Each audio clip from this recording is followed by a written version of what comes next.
আসসালামু আলাইকুম রহমতুল্লাহ। প্রাণপ্রিয় শিক্ষার্থী, আজকের ক্লাসে আমরা আলোচনা করব এইচএসসি হিসাব বিজ্ঞান দ্বিতীয় পত্র প্রথম অধ্যায়টার নাম হচ্ছে তোমার অব্যবসায়ী প্রতিষ্ঠানের হিসাব। তো আমি অলরেডি এখানে নিয়েছি, দেখতে পাচ্ছ অব্যবসায়ী প্রতিষ্ঠানের হিসাবের একটা অঙ্ক আজকে সমাধান করাবো। তো আমি প্রথমে একটু বেসিক হালকা একটু কিছু কথা বলে নিই এই অধ্যায় সম্পর্কে, কারণ এই অধ্যায় থেকে যে প্রশ্নগুলো থাকে সেটা তোমাকে মানে একদম ইজিলি অ্যান্সার করার মতো সুযোগ করে দিবে, কারণ এটা একদম সহজ একটা অধ্যায়। আর এটা হচ্ছে মূলত তোমরা যেমন নবম দশম শ্রেণীতে যারা করেছো তারা বলতে পারবে লাস্ট কয়েক বছর ধরে যদিও শর্ট সিলেবাসের সমাধান করানো হয়েছে, সে কারণে হচ্ছে এই শর্ট সিলেবাস থাকার কারণে অনেকটা তোমার ওই অধ্যায়গুলি স্কিপ করে গেছে। তারপরও এক মালিকানা ব্যবসায় প্রতিষ্ঠান তোমরা হয়তো করেছো, এক মালিকানা ব্যবসায় প্রতিষ্ঠান। তো এক মালিকানা ব্যবসা প্রতিষ্ঠান যদি করে থাকো তাহলে এই এক মালিকানা ব্যবসা প্রতিষ্ঠানের বাইরের কিছু না এই অধ্যায়টা। এটা মনে করো যে ওয়ান কাইন্ড অফ এক মালিকানা ব্যবসা প্রতিষ্ঠানের মতো। তো যাই হোক, আমি যেটা বলতেছিলাম, আমাদের অধ্যায়ের আজকে কাজ হচ্ছে অব্যবসায়ী প্রতিষ্ঠানের হিসাব। অব্যবসায়ী মানে কি? যে প্রতিষ্ঠানগুলো ব্যবসা করে না, মানুষের সেবা দান করার জন্য প্রতিষ্ঠিত হয়ে থাকে এবং আমাদের সমাজে প্রচলিত বা কিংবা পরিচালনা করা হয় এই প্রতিষ্ঠানগুলো শুধুমাত্র মানুষের কল্যাণের জন্য, সেবার জন্য। যেমন যদি বলতে পারো, যেমন এই একটা অঙ্ক যেটা আমি হচ্ছে এখন অঙ্ক বলতে এটা আমি চার্টটা দেখাবো। তো এই চার্টটা দেখাতে গেলে দেখো এই চার্টের ক্ষেত্রে লেখা আছে এখানে সোনালী ক্লাব। তো এরকম অনেক ক্লাব আছে যেগুলো হচ্ছে মানুষের সেবা দিয়ে থাকে গ্রাম অঞ্চল শহর অঞ্চলে এই প্রতিষ্ঠানগুলো থেকে থাকে। সেটা বলতে পারো যে মসজিদ মন্দির গির্জা কিংবা তোমার যে কোনো অব্যবসায়ী প্রতিষ্ঠান, সেটা ব্যবসা করার উদ্দেশ্যে পরিচালনা করা হয় না। এই ধরনের প্রতিষ্ঠানগুলোকে মূলত আমরা অব্যবসায়ী প্রতিষ্ঠান বলে থাকি। তো এই অব্যবসায়ী প্রতিষ্ঠানের হিসাব আমরা করে থাকি এই প্রক্রিয়ায়। তো এখানে আমাদের যে কাজটা করতে হয় সেটা হচ্ছে প্রথমত এই অঙ্কের মধ্যে তুমি প্রথমেই হয়তো একটা প্রাপ্তি প্রদান হিসাব পাবে। মানে অঙ্কের মধ্যে দেয়া থাকে প্রাপ্তি প্রদান হিসাব। কি দেওয়া থাকে? প্রাপ্তি প্রদান, মানে প্রতিষ্ঠানে কত টাকা আসলো এবং প্রতিষ্ঠান থেকে কত টাকা চলে গেল সেটা এখানে দেওয়া থাকে। আবার অনেক সময় প্রাপ্তি প্রদান হিসাব নির্ণয় করতে বলে, প্রাপ্তি প্রদান হিসাব নির্ণয় করতে বলে, কিছু ইনফরমেশন দিয়ে দেয়, সেখান থেকে প্রাপ্তি প্রদান হিসাব নির্ণয় করতে হয়। ওকে, তারপর আমাদেরকে যেটা করতে বলে ওরা অনেক সময় প্রাপ্তি প্রদান হিসাব নির্ণয় করতে বলে, অনেক সময় দেওয়া থাকে। এরপরে খেয়াল করলে দেখতে পাবা যে প্রারম্ভিক তহবিলের পরিমাণ, প্রারম্ভিক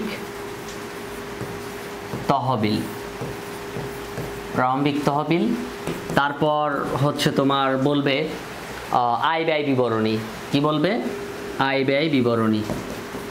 আয় ব্যয় বিবরণী। যেহেতু এটা হচ্ছে তোমার মুনাফা অর্জনকারী কোনো প্রতিষ্ঠান না, মুনাফার উদ্দেশ্যে এই প্রতিষ্ঠানগুলো পরিচালনা করা হয় না, সুতরাং আমরা এই প্রতিষ্ঠানকে হচ্ছে তোমার বলতে পারছি না যে এটা নিট মুনাফা নির্ণয় করবে বা বিশদায় বিবরণী বলতে পারছি না। ঠিক আছে? সো আয় বিবরণী বলা যাচ্ছে না, এটা হচ্ছে শুধুমাত্র আয় ব্যয় বিবরণী বা ব্যয় অতিরিক্ত আয় বলতে পারো, সেটা নির্ণয় করা হয়ে থাকে। তারপর আর্থিক অবস্থার বিবরণী আমরা নির্ণয় করি এই প্রতিষ্ঠানে। বছর শেষে সমাপনী নগদ তহবিলের পরিমাণ সেটা নির্ণয় করা হতে পারে। ওকে, তাহলে এখানে আমরা নির্ণয় করি কি? আর্থিক অবস্থার বিবরণী নির্ণয় করি, আর্থিক অবস্থার বিবরণী। সো এইসব কাজগুলো আমরা এখানে করে থাকি। এরপরে আমাদের সমাপনী নগদ তহবিলের পরিমাণ নির্ণয় করা লাগতে পারে। যাই হোক, আমরা এখানে এত কিছু দেখে লাভ নেই, আমরা চলো এখানে এই যে নগদ প্রাপ্তি প্রদান হিসাবের মধ্যে কিছু কাজ আছে, দেখো একটু খেয়াল করলে দেখতে পাবে যে এখানে লেখা আছে প্রারম্ভিক জের একটা দেওয়া থাকতে পারে অঙ্কে, প্রারম্ভিক জের দেওয়া থাকতে পারে, হাতে নগদ, সেটা ব্যাংক জমা হতে পারে। চাঁদার পরিমাণ, মানে এই প্রতিষ্ঠানগুলো মূলত চলে মানুষের চাঁদার টাকা নিয়ে।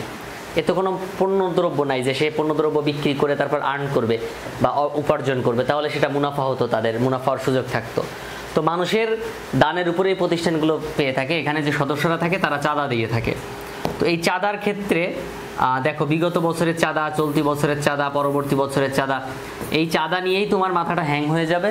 সো চাঁদা নিয়ে যে যার কাছ থেকে পারো, বন্ধু বান্ধব আত্মীয় স্বজন টিচার যার কাছ থেকে পারো তার কাছ থেকে এই চাঁদা সম্পর্কে একটু ক্লিয়ার করে নিও, তাহলে এই অঙ্ক তোমার কাছে সহজ হবে। আমি বলে দিলাম, যদি তুমি এই অধ্যায় কখনো না ধরে থাকো তাহলে এই কাজটা করবা। বন্ধু বান্ধবী যার কাছ থেকে পারো চাঁদা সম্পর্কিত প্রবলেমটা একটু বুঝে নিও, তারপর বাকিগুলো তোমার জন্য কোনো ব্যাপার না। দেখো এখানে এখানে মুনাফা জাতীয় মূলধন জাতীয় সব আছে, মানে শুধুমাত্র টাকা আইছে যেটা আমরা নগদ প্রাপ্তি যাবে নগদ প্রদান যাবে করতাম না, এটা হচ্ছে সেম প্রাপ্তি প্রদান হিসাব, এটা দেখে আমরা নির্ণয় করি। তো এখানে দেখো প্রবেশ ফি পাইতে পারি, ভর্তি ফি পেতে পারি, অনুদান পেতে পারি, আজীবন সভ্যের চাঁদা পেতে পারি, চারণ করে, এগুলো সব দীর্ঘমেয়াদী হতে পারে, স্বল্পমেয়াদী হতে পারে।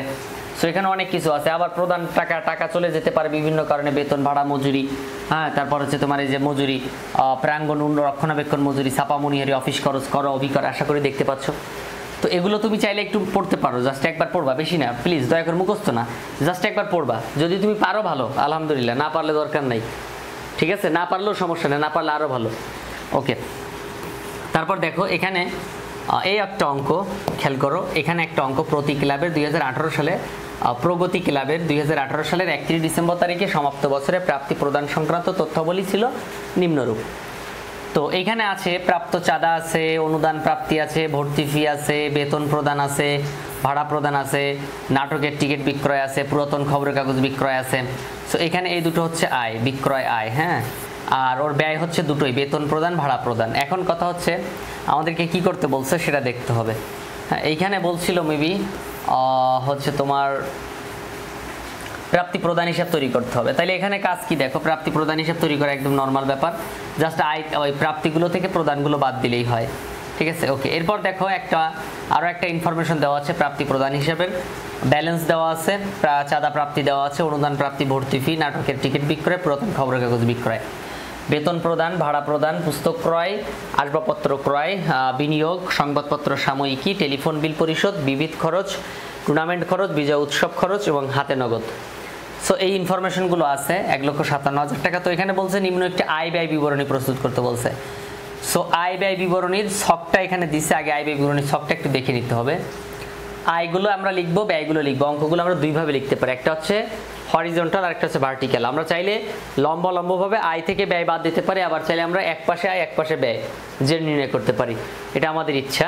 মানে আমি হয়তো বোঝাতে পারিনি, যদি আমরা চাই উপরের আয় থেকে জাস্ট আয়গুলো থেকে ব্যয়গুলো বাদ দিব, উপরে লিখবো আয়, আয় থেকে বাদ ব্যয় দিয়ে দিব। আর একটা হচ্ছে আমরা এক পাশে আয় এক পাশে ব্যয় লিখে বাদ দিব। যখন আমি অঙ্ক করাবো তখন আরো ক্লিয়ার বুঝতে পারবে, ঠিক আছে। তো দেখো এই যে কি ওদের আয় ছিল, সেই আয়গুলো এখানে লিখছে, লেখার পরে মোট আয় লিখছে, যে মোট আয়। তো আয়েরগুলো একটু মুখস্থ করো, একবার জাস্ট পড়ো। নাট্য অভিনয়ের টিকিট বিক্রয়, পুরাতন খবরের কাগজ বিক্রয়, পুরাতন খবরের কাগজ, এই অধ্যায় থেকে একটা সৃজনশীল থাকবেই। পুরাতন খবরের কাগজ বিক্রয় এটা একটা আয়, চারণ কর এটা একটা আয়, হচ্ছে তোমার বিনিয়োগের সুদ এটা একটা আয়, লকার ভাড়া এটা একটা আয়, অনুদান মুনাফা জাতীয় অংশ, মানে অনুদান ওখানে লেখা থাকবে একটা, অনুদানকে আমরা সরাসরি দিব না, অনুদান একটা দীর্ঘমেয়াদী, একজন মানুষ যদি 1 লক্ষ টাকা 10 লক্ষ টাকা অনুদান দেয় সেটা একটা ফান্ড হয়ে থাকে, ঠিক আছে। সো এখানে যদি মুনাফা জাতীয় বলে সেটা আমাদের জন্য আয়। খাদ্য সামগ্রী, পানি বিক্রয় যদি করে দিই, বক্তৃতা থেকে প্রাপ্তি, ঘাস বিক্রয়, আজীবন সদস্যদের চাঁদা মুনাফা জাতীয় অংশ। শোনো, চাঁদা দুই রকম আছে, একটা হচ্ছে সাধারণ নর্মাল চাঁদা, একটা কি বলছি নর্মাল চাঁদা, আর একটা হচ্ছে আজীবন সভ্যের চাঁদা। এটা একটু বইয়ের মধ্যে নোট করে রাখো। আমার এই টপিকটা আমি যখন করাচ্ছি, তুমি যখন দেখছো তখন একটু কষ্ট করে নোট করে নাও, তাহলে তোমার জন্য ক্লিয়ার হবে যে কথাগুলো বলতেছি। সো এইখানে চাঁদা দুই রকম পাবে, একটা হচ্ছে নর্মাল চাঁদা, সদস্যরা চাঁদা দিয়ে থাকে, আর একটা হচ্ছে আজীবন সভ্যের চাঁদা। তো আজীবন সভ্যের চাঁদা হচ্ছে মূলধন জাতীয়, এটা একটা সম্পদ, ঠিক আছে। আর যদি এটাকে তুমি বলো যে না এর মুনাফা জাতীয় অংশ, সেটা আয় হতে পারে, ঠিক আছে। তো এটা তারপরে যে অনুদান একটা অন কাইন্ড অফ তহবিল, একটা দায় বলতে পারো। আবার আজীবন সভ্যের চাঁদা একটা অন কাইন্ড অফ দায় বলতে পারো, তহবিল বলতে পারো। সো এখানে যদি এই দুটো জিনিস, এই অনুদান এবং আজীবন সভ্যের চাঁদা, এই দুটো জিনিসের মুনাফা জাতীয়টা হচ্ছে আয়। কি বলছি? মুনাফা জাতীয়টা আয়। কোন ক্ষেত্রে বলছি আবার বলো, যদি কখনো দেওয়া থাকে যে আজীবন সভ্যের চাঁদা এবং অনুদান, ঠিক আছে, মাথায় রাখবা এটা। ওকে, তারপর দেখো মোট ব্যয় সমূহ কি কি আছে। বেতন, ভাড়া, ছাপা ও মনিহারি, কর অভিকর, নিরীক্ষা ফি, ডাক ও তার, টেলিফোন বিল, খাদ্য সামগ্রী, পানি ক্রয়, আসবাবপত্রের অবচয়, খেলাধুলো সামগ্রীর অবচয়, খেলাধুলোর সামগ্রী না কিন্তু অবচয়, নাটক বাবদ খরচ, ঋণের বকেয়া সুদ, অনাদায়ী মজুরি। হ্যাঁ, খেয়াল করো, এগুলো সব হচ্ছে তোমার এক অন কাইন্ড অফ ব্যয়। একটু পড়ো, তোমার বইয়ের মধ্যে দেখো এরকম আছে ছক। তো আমাদের আয় থেকে ব্যয় বাদ দিলে, আমরা এতদিন জানতাম যে আয় থেকে ব্যয় বাদ দিলে নিট মুনাফা বের হয়, তো বা মুনাফা বের হয়, কিন্তু এটা তো মুনাফাভোগী প্রতিষ্ঠান না, এখানে তো মুনাফা হবে না।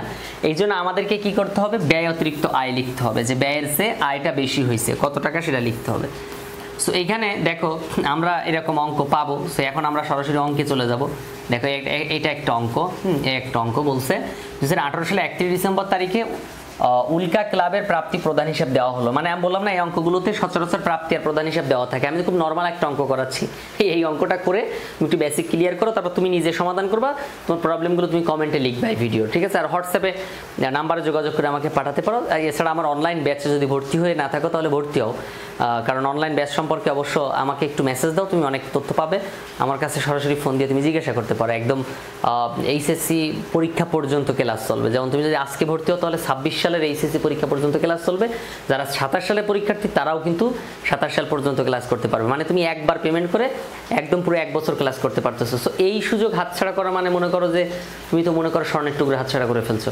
তো আজকে এই নাম্বারে যোগাযোগ করো, যত দ্রুত পারো স্ক্রিনে যে নাম্বারে যোগাযোগ করে আমার সাথে একটু কানেক্টও হয়ে তারপরে তুমি একটু জিজ্ঞাসা করো অ্যাটলিস্ট যে স্যার বা ভাই তোমার যেটা কমফোর্টেবল ফিল হয় তুমি সেটা দেখে আমাকে বলো যে ভাই এই প্রবলেম, এখন আমি কিভাবে কি করব, আমাকে একটু ভর্তি করাই নেন, ঠিক আছে?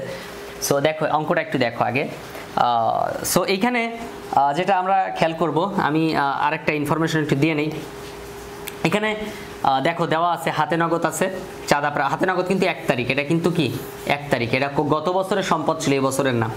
চাঁদা প্রাপ্তি 10,000 টাকা, পুরাতনা খবরের কাগজ বিক্রয়, এটাও দেখো এখানে আছে।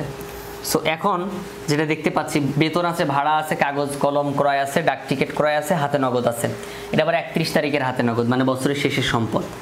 এখন এখানে মোট প্রাপ্ত চাঁদা 200 টাকা 2017 সালে, এইটা আমি বোঝাবো খুব সুন্দর করে আজকে। দেন এখানে বলছে আয় ব্যয় বিবরণী প্রস্তুত করে দেখানো হলো, আয় ব্যয় বিবরণী। আচ্ছা তাহলে আয় ব্যয় বিবরণী আর কি কিছু বলছে না, কিছু বলে নাই, ঠিক আছে? ওকে, তাহলে আমাদের প্রতিষ্ঠানটার নাম কি হচ্ছে একটু বলো তো? প্রতিষ্ঠানের নাম হচ্ছে উল্কা ক্লাব। সো আমরা চলো কাজে মেন কাজ শুরু করি। সো এইখানে আমাদেরকে যেটা করতে হবে আয় ব্যয় বিবরণী তৈরি করতে হবে। বিবরণ টাকাটাকে আমরা চাইলে একসাথে করতে পারি, আলাদা আলাদাও করতে পারি। ওকে দেখো খেয়াল করো, আমরা আলাদা আলাদা করব, হ্যাঁ, মানে ম্যাক্সিমাম বইয়ে যেভাবে করা আছে সেভাবে একটু করব, তাহলে তোমাদের জন্য আরেকটু ক্লিয়ার হতে পারবে আর কি। সো দেখো প্রথমে যেটা করবা সেটা হলো এইখানে সব করতে হবে। কি করতে হবে? প্রথমে সব করতে হবে, খেয়াল করো। সো সব করার সময় আমরা যেটা করব এখানে হচ্ছে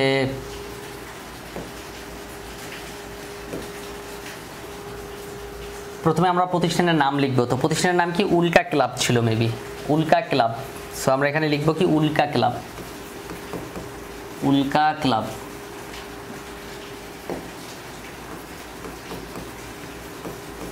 উল্কা ক্লাব, খেয়াল করো আমরা প্রথমে কি লিখব? প্রতিষ্ঠানের নামটা লিখব। কি লিখব? উল্কা ক্লাব লিখলাম। এখন আমাদের যেটা করতে হবে এই উল্কা ক্লাবের কি বের করতে বলছে? আমাদের আয় ব্যয় বিবরণী প্রস্তুত করতে বলছে। কি করতে বলছে? আয় ব্যয় বিবরণী প্রস্তুত। এই যে আয় ব্যয় বিবরণী প্রস্তুত করো, তাহলে আমরা এখানে লিখব কি? আয় ব্যয় বিবরণী। লিখব কি? আয় ব্যয় বিবরণী, বিবরণী, আয় ব্যয় বিবরণী লিখব। ওকে, এরপর আয় ব্যয় বিবরণী লেখার পরে উল্কা ক্লাবের আয় ব্যয় বিবরণী লিখলাম। এবার আমরা হচ্ছে তোমার লিখব কত তারিখ? এটা দেখো 2018 সালে 31 ডিসেম্বর। তাহলে 31 ডিসেম্বর 2018, 31 ডিসেম্বর 2018 সমাপ্ত বছরের জন্য। সো এবার আমরা ছক করব, খেয়াল করো। ছকের ক্ষেত্রে যেটা করতে হবে এক পাশে ডেবিট এক পাশে ক্রেডিট লিখব।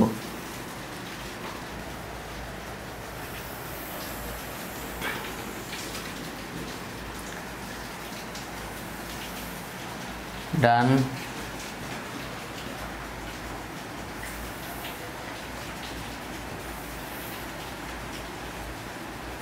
দেখো এটা হচ্ছে ছক, হ্যাঁ খেয়াল করো।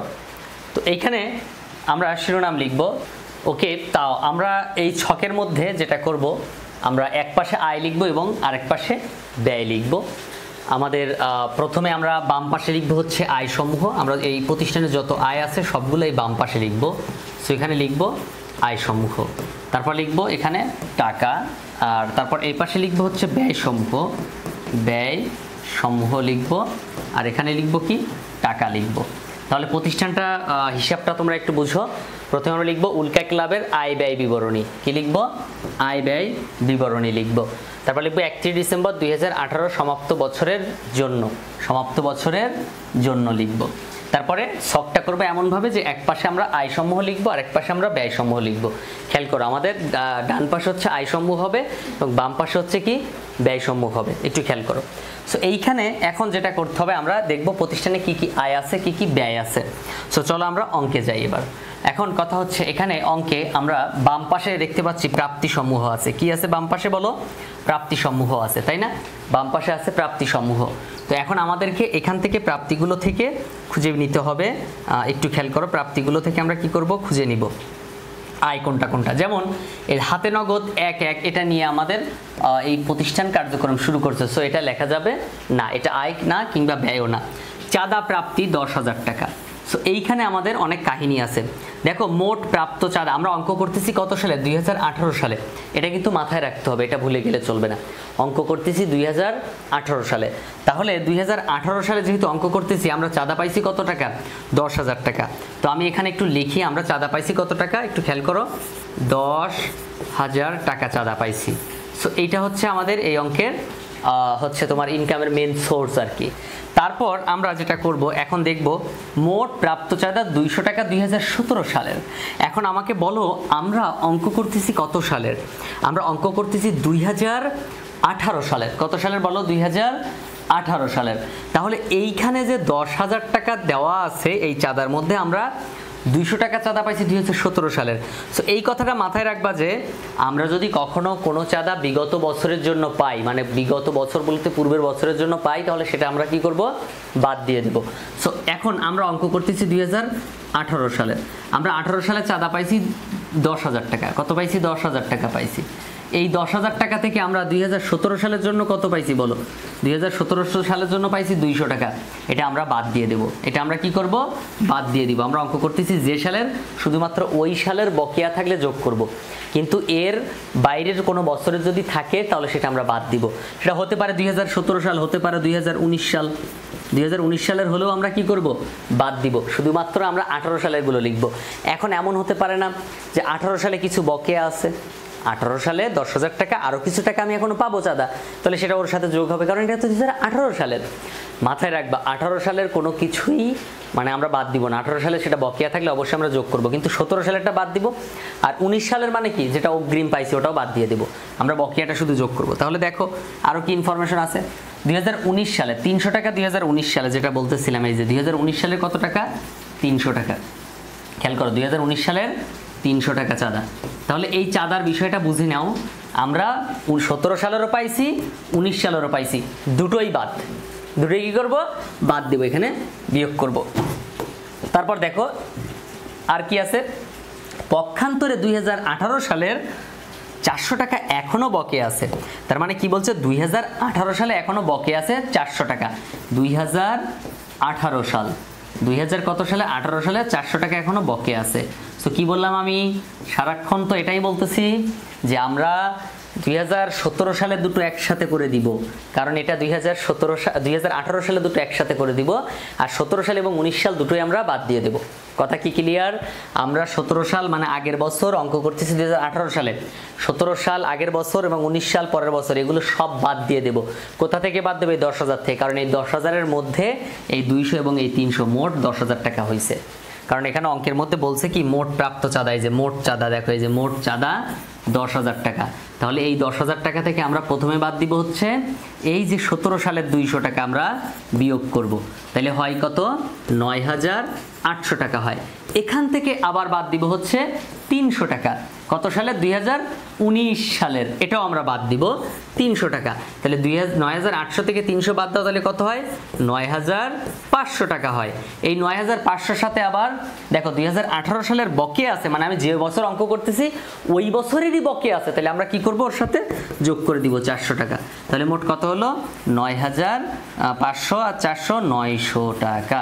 সো কথাটা মাথায় রেখে আমি কিভাবে করলাম। সো চলো আমরা এখন এইখানে কিভাবে দেখাবো একটু দেখি। এইখানে আমরা কিভাবে একটু দেখাতে হবে, কিভাবে দেখাবো দেখো একটু।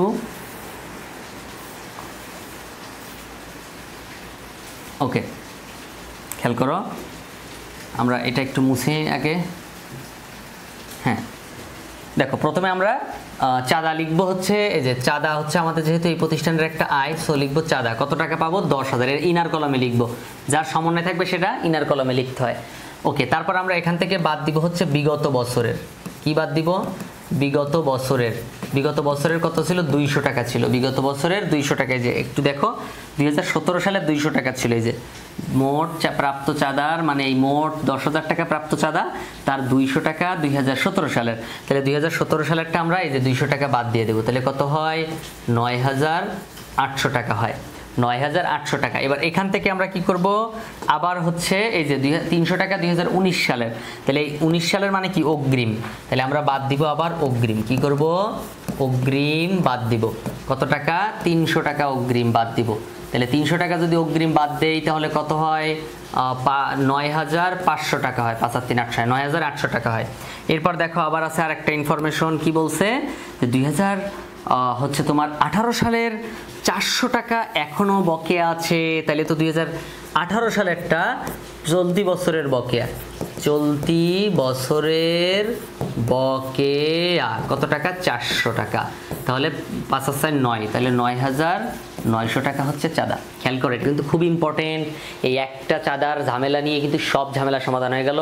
তুমি যতবার পাবে, যদি আমি অঙ্ক করি 2020 সালের, তাহলে 2020 সালের অঙ্কে আমি কি করব, 2020 সালের অঙ্ক করলে 19 সাল থাকলে বাদ দিব, 19 সালের থাকলে বাদ দিব কোনো চাঁদা, 2021 সাল থাকলেও বাদ দিব, শুধুমাত্র 2020 সাল হইলে আবার ওর সাথে যোগ করব, 2020 সালে যদি বকেয়া থাকে ওইটা কি করব যোগ করব, তাছাড়া কোনো ইনফরমেশন এখানে আর আসবে না।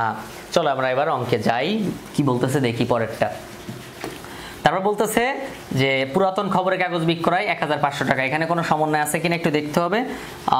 17 সালের ভাড়া 200 টাকা পরিশোধ করা হয়েছে, বেতন এত টাকা বকেয়া রয়েছে, সো বেতনটা আমাদেরকে হিসাব করতে হবে,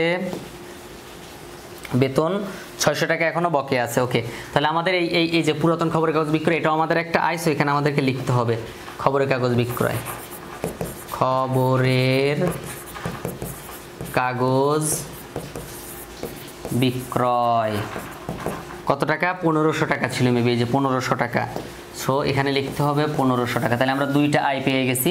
এখন আমরা যাব ব্যয়ের পাশে, সো ব্যয়ের পাশে দেখো খেয়াল করো, ব্যয়ের পাশে প্রথমে লেখা আছে কি বেতন, খেয়াল করো বেতন 3,400 টাকা, বেতন সম্পর্কে কোনো হচ্ছে সমন্বয় আছে কিনা, জি এই যে বেতন 600 টাকা, এই যে দেখো 600 টাকা বকেয়া আছে, তাহলে বকেয়া থাকলে যোগ করতে হয়, তাহলে প্রথম লিখবো বেতন 3,400 টাকা, বেতন 3,000 ইনার কলমে 3,400 টাকা যোগ বকেয়া, বকেয়া ছিল কত, বা বেতন বকেয়া ছিল হচ্ছে এই যে বেতন বকেয়া ছিল 600 টাকা, সো এখানে 600 টাকা যোগ করে দাও, 600 টাকা, তাহলে কত হয় হচ্ছে 3,400 আর 600 মোট 4,000 টাকা হয়, 4,000 টাকা হয়। ওকে, তাহলে বেতন যোগ বকেয়া। এরপরে যেটা আছে দেখো 400 টাকা এখনো বকেয়া আছে, 2017 সালের ভাড়া, সো বেতনের পর কি আছে এই যে খেয়াল করো ভাড়া, আমি এখন এইখানে যাব না, আমি যাব হচ্ছে এইখানে, ভাড়া কত টাকা 2,000 টাকা, খেয়াল করো ভাড়া কত 2,000 টাকা। এবার বলছে ভাড়া 200 টাকা এবছর পরিশোধ করা হয়েছে, কত সালের 17 সালের।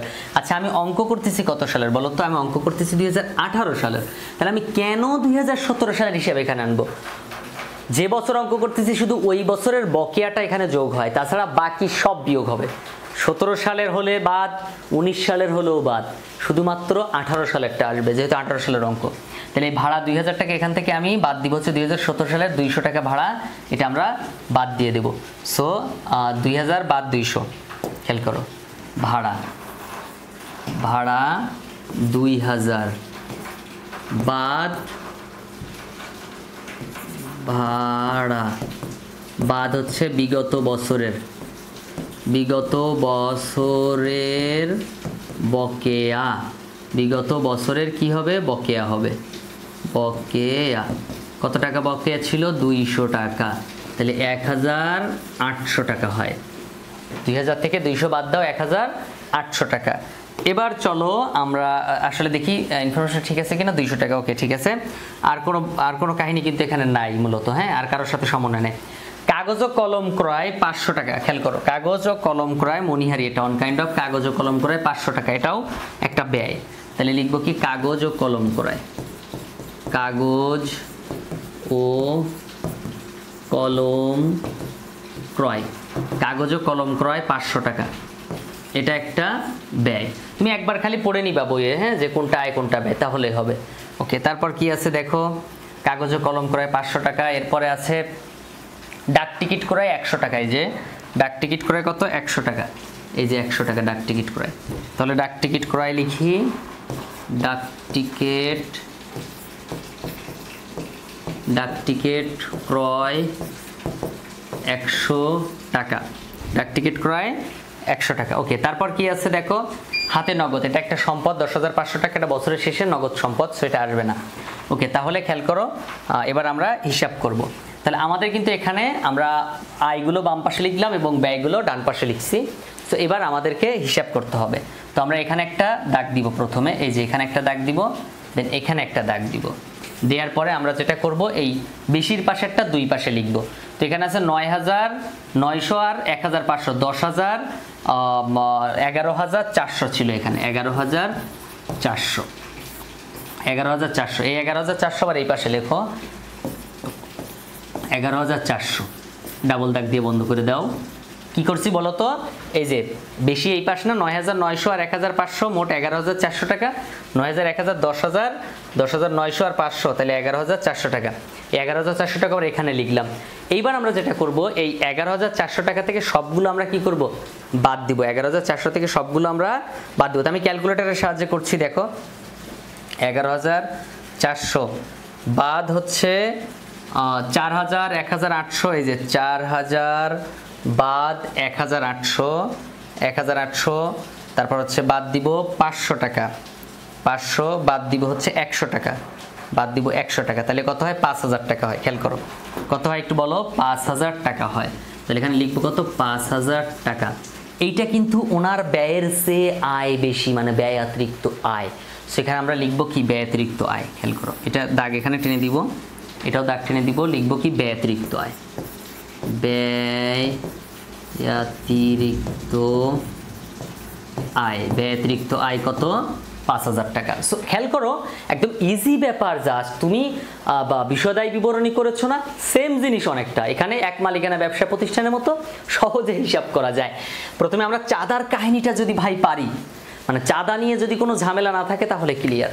চাঁদার একটা বিষয় মাথায় রাখবা, সেটা হচ্ছে যদি যে বছর আমি অঙ্ক করব ওই বছর ছাড়া অন্য কোনো বছরের চাঁদা আমি পেয়ে থাকি, তাহলে সেটা বাদ দিব। অন্য কোনো বছরের চাঁদা যদি পেয়ে থাকি, আমি এখানে চাঁদা পাইছিলাম 10,000, সো 10,000 থেকে বিগত বছরের বকেয়া ছিল 200, সেটা আমি পাইছি, এই 10,000-এর মধ্যেটা বাদ দিয়ে দিছি। এই যে বাদ দিছি, খেয়াল করে, এই যে বাদ দিছি। তারপর অগ্রিম ছিল, মানে 2019, আমি অঙ্ক করতেছি 18 সালে, 2019 সালে ছিল, সেটা আমরা বাদ দিছি। তারপর চলতি বছর মানে 2018 সালের বকেয়া ছিল, সেটা আমি কি করছি, যোগ করছি। সো আমাদের 9,900 টাকা হয়েছে।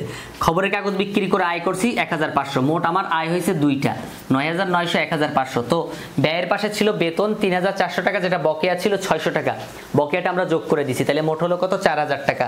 ভাড়া আগের ছিল 2,000, সরি, ভাড়া আমি প্রদান করছি 2,000 টাকা। এখন এখান থেকে বিগত বছরের ভাড়া 200 টাকা, মানে আমি হচ্ছে তোমার 2,000 টাকা ভাড়া প্রদান করার কথা ছিল, তো 2,000 টাকা দিছি। এখন কথা হচ্ছে এই 2,000-এর মধ্যে 2017 সাল, মানে আমি অঙ্ক করতেছি 18 সালের, 2017 সালের মধ্যে কিছু টাকা এর মধ্যে ঢুকে গেছে।